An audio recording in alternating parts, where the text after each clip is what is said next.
అందరూ బాగున్నారండి. ఈరోజు నేను తోటకూర పప్పు చేయబోతున్నాను. తోటకూర పప్పుకు కావాల్సినవి, ఆ కుండీలో తోటకూర కాసిందండి. తోటకూర, టమోటాలు, ఆనియన్స్, జీలకర్ర, పసుపు, సాల్ట్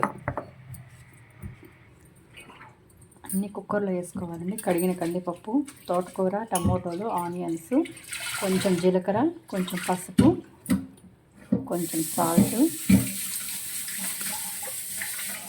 ఒక స్పూన్ కారం,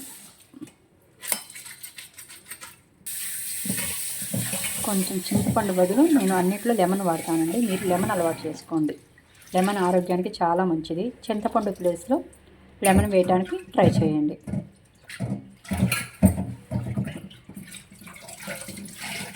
పప్పు తొందరగా ఉడకడానికి కొంచెం ఆయిల్ వేసుకోండి.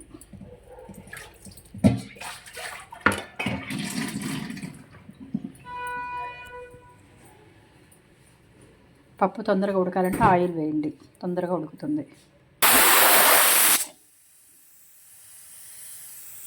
ఇలా 3 విజిల్స్ వచ్చిన తర్వాత స్టవ్ ఆఫ్ చేసుకోవాలండి. 3-4 విజిల్స్.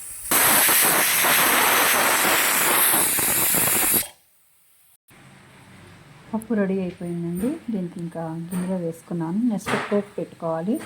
పోపు కావాల్సింది కొంచెం ఆయిల్ వేసుకొని మినప్పప్పు, శనగపప్పు, జీలకర్ర, ఆవాలు, కొంచెం ఇంగు వేసుకోవాలి.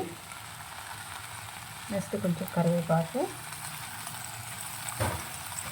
2 ఎండుమిరపకాయలు వేసుకోవాలి.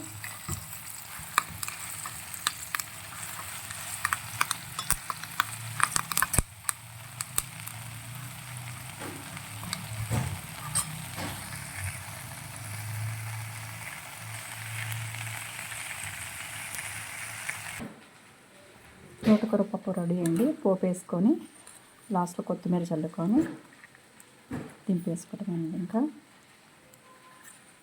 ఇంట్లో కాసిన తోటకూర. Please like, subscribe.